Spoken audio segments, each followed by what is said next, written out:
We got one rookie left to sign, and there's a little bit of updates to what's going on during training camp.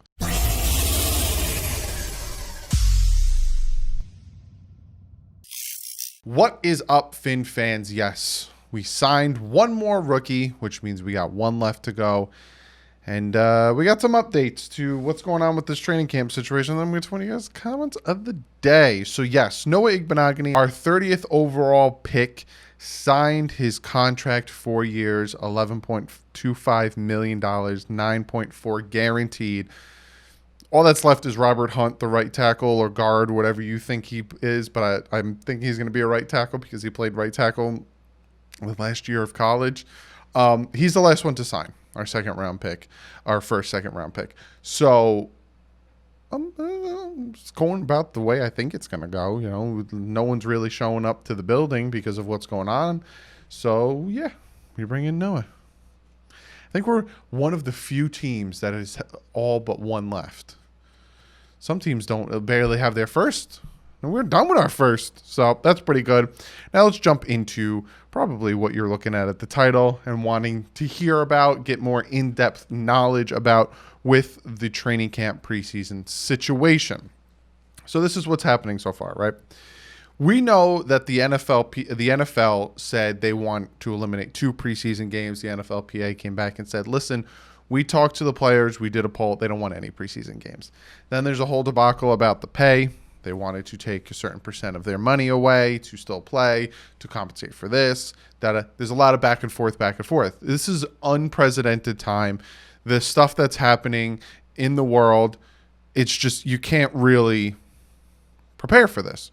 So to come in here and try to agree on something, this isn't a CBA, this isn't a bargain agreement, this isn't we want more percentage or we deserve more percentage of the cut of royalties, this and that. This is different, right? This is health, this is the player's health and all that stuff. So it's important. The NFL came back and said, all right, we are going to offer no preseason games. So that's the offer to the NFLPA. It hasn't been announced yet that they have agreed upon no preseason games, but most likely the fact that the NFLPA came back and said we don't want preseason games, and now the NFL's like, all right, we'll agree to that, means more likely than not we're getting no preseason games. I'll talk about how I feel about that after I kind of run down the whole situation of what's going on, what was agreed upon, all that stuff, right? Now the big issue is money. In the aspect of, okay, say we start the season and say, you know, we go a certain percent, or say the season gets pushed back a little further because there's a spike or there's something happening and they don't play a full entire season. Then that's where the next big hurdle they got to get over is that money situation. Well, how much should we get paid? How much this? How much that? Blah, blah, blah, blah, blah. That's the next big hurdle, which we all expected it to get there because honestly, that was the big hurdle with a lot of the other sports, especially baseball, right? Then the Miami Dolphins came out and said, listen, right? At first they said, you know, the NFL came out, sent out a memo saying, hey, rookies, you're going to report to camp on the 21st. Then the Dolphins said, and actually more other teams besides the Dolphins came out and said, actually, you're going to report on the 23rd with the quarterbacks and the injured players. Now the Dolphins are coming out and saying, listen, Monday the 27th, that's when the rookies are going to come in. And for the vets who have tested negative, they're not showing up till camp until August 1st, which is Saturday.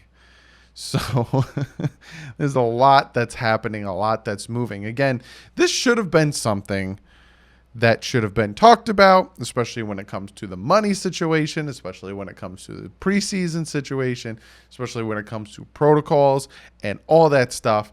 The NFL dropped the ball because the owners are getting meetings, doing their Zoom calls or whatever to try to situate this. But this could have been talked about and finalized and put through whatever with a fine-tooth comb, however that saying is, in March. I don't understand why they waited all this time till about a couple weeks before training camp starts to try to finalize. You had months. So the fact that we're trying to, hurry up and rush this while we have the deadline looking at us in the face is a little stupid to me. Is it the owners? Could be. Is it the NFLPA? Could be, but I'm feeling like it's more the owners, because the owners didn't start coming out and saying these things until recently. And then the NFLPA was like, wait, what? So I feel like this could have been addressed and talked about months ago. But there's that, right? Now, Tom Pelissero came out, the NFL sent out a memo talking about testing. And testing was very important to the players. Testing was something that they needed addressed, because not only does it affect them physically, again, they are putting their bodies on the line to play the sport, then let alone, have the potential to catch what is, they also have families that they're going to go back to. They have pregnant wives that they're going to go back to. I have a pregnant fiance that I go out to work. She's a nurse. Scares. I'm constantly thinking about the fact of her being in the hospital pregnant. So I could just imagine what these football players are feeling, and that's why they want to play. They've constantly said, we want to play, but we want to be safe, because not only do they have to think about their bodies, they got to think about their family. So, the testing was a big thing. The NFL came out, sent a memo, and I'm going to kind of break it down for you, right? The NFL and the NFLPA agreed to daily COVID testing for the first 2 weeks of camp, after which they'll look at the positive rates. If the rates drop below 5% for the players in Tier 1 and Tier 2 individuals, they'll move to every other day. Important deal as talks continue on this issue. So again, they want that constant testing. And I know some of you guys are gonna be like, hey, that's not fair. Why do football players get, the top-notch treatment when they're going to be taking up labs and stuff for other people? I get to that, because they actually address that. Players will need multiple negative tests before they're allowed to be in the building for physicals or team activities. That's a lesson the NFL has taken from other pro sports, which, good. Take it slow. NFL Chief Medical Officer Dr. Alan Sills says test results expected within 24 hours. So again, you're like, that's not fair. You're taking up space and time that other people deserve. But then they said one other point worth noting on the daily testing: the NFL contracted with a national lab to make sure that the testing needs didn't take resources away from local markets, which Dr. Sills said was a driving focus for us. No negative impact on local supplies for hospitals and etc. So they contracted their own people and their own private individuals to do the testing for them, to not take away from the United States testing and have that be a huge impact, which is very smart of the NFL and is very noble, I guess you could say, of them to not screw with us, essentially. So in a nutshell, what this is saying is, for the first 2 weeks, it's every other day, essentially. They're constantly getting tested to make sure to keep that if there is someone infected, you get them out so it doesn't spread. Get them out. And then, as they start to notice that there's not a lot of positives, it'll get smaller. The testing will get smaller. And again, this is because of what the players wanted. Yes, it's their bodies on the line, but they also have a family they go back to. So it's very smart on them. Then there's this last thing that I want to talk about, and then I'm going to give you guys my thoughts on the whole entire thing. This is the last thing that I'm going to talk about. There was barely any conditioning. When it comes to, that's what the OTAs, the mini camps, the rookie training camps, all these things. Yes, a lot of it is just walkthroughs and stuff, especially OTAs. You don't really do much except for kind of do walkthroughs and stuff, but it's the conditioning. A lot of these NFL players are working out alone at home, working out, getting their own things, but it's different when you get the pads on, you start hitting each other, you start constantly doing things.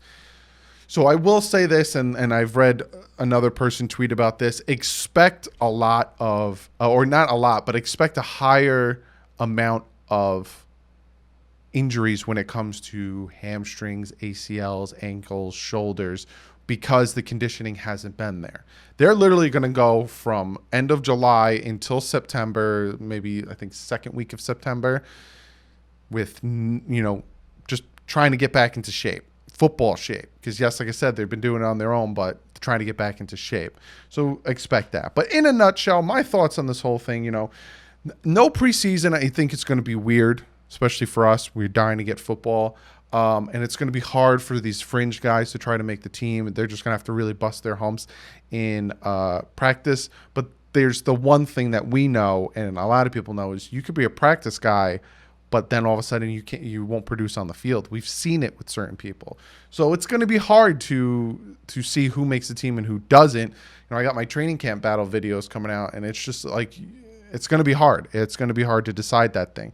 And when it comes to, moving dates, money, all that other stuff, the testing, it's a situation where they need to come into an agreement. Now, asking me right now, do I think there's going to be a season? Yes, I do think there's going to be a season. I think the NFL is lucky that their season starts so late, whereas like the NBA, the MLB, hockey, they kind of already have their season starting. So the NFL can kind of sit back, watch, see how people do things, and kind of go from there and build off of that. So I honestly think that there will be a season. Will it start on time? I don't know. But I honestly think, yes, there will be a season. I don't think we have to worry about there not being a season. I think protocols being put into place, again, something that should have been done months ago. But protocols being put into place, the players are starting to feel more comfortable. Players will start to show up for training camp and all that stuff because the players want to play. We want to watch the players play. So, yeah, in a nutshell, having no preseason is going to suck for us, but it's going to be weird for the players. It's just something that we're going to have to get used to, and something that they're going to have to figure out, okay, who's going to stay, who's going to go, and who's going to get those extra practice squad spots. But other than that, comment below. Let me know what you guys think. Let me know what you guys think about all the news that's coming out about protocol, about all this stuff, about the players, about the money, about no preseason. Again, it's not definite. It hasn't been approved. But the fact that the NFLPA came out and said, we don't want one, and then the owners were like, all right, we won't have one. We're not going to get a preseason. Be sure to comment below. I'm really interested to see what you guys feel about this. Again, keep politics out of it. This has nothing to do with politics. Keep politics out of this. I'm really interested to see what you guys have to think about this. But other than that, let's get to comment of the day. This comment comes from Sean. And Sean says, comment of the day. Since we did pretty good last year with the practice squad lineup, do you think we could possibly sneak into the playoffs with the new rule of the 7th seed? I wouldn't say pretty good. I think we did better than anyone else could have expected. But if you take a look at stats and stuff, the Dolphins last year were horrible. They were lucky to get 5 games. Because of the fact that they had practice squad players, and it was just, he was working with nothing. But do I think the Dolphins could potentially make the playoffs? Yes. Hitting that 7th seed in a division where Tom Brady's not there anymore. Yes, we have Cam Newton, but I already made that video talking about why I'm not afraid of it. If it's a clean slate across the board, all NFL teams are dealing with the same stuff of not being able to get on the field for all of the summer. So I think it's even keeled. So when we do have a Super Bowl champion this year, there shouldn't be an asterisk next to the team's name, because it's an even playing field. All the 32 teams. It's not like one team started training camp or started OTAs and all of a sudden this stuff happened and they had to cancel. No, even. It's all even. So, that being said, some teams are going to play better that shouldn't. Some teams are going to play worse that should be playing better because of what's happening. So, yeah, I honestly think there is a good possibility that the Dolphins could make the playoffs with that 7th seed. But if we got to see how it all pans out. But it sucks because there's no preseason for me to be like, hey. I also, I was going to do a prediction for the depth chart and stuff like that, and who's going to make and who's not going to make the team. And being that there's no preseason, I can't be like, hey. So this is new times for us. Hopefully this is the last time we have to deal with this, and next season we get a preseason training camp OTs, all that stuff. But yeah, I think it's definitely possible.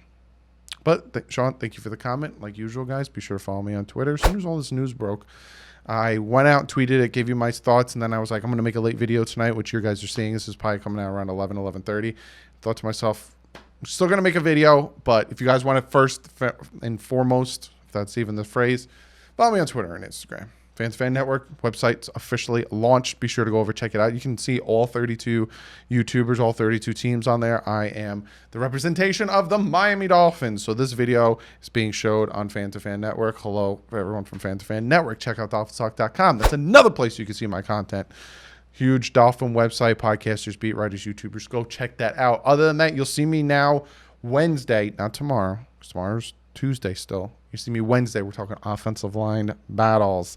But other than that, I'll see you guys Wednesday. Like usual, stay classy. Fins up.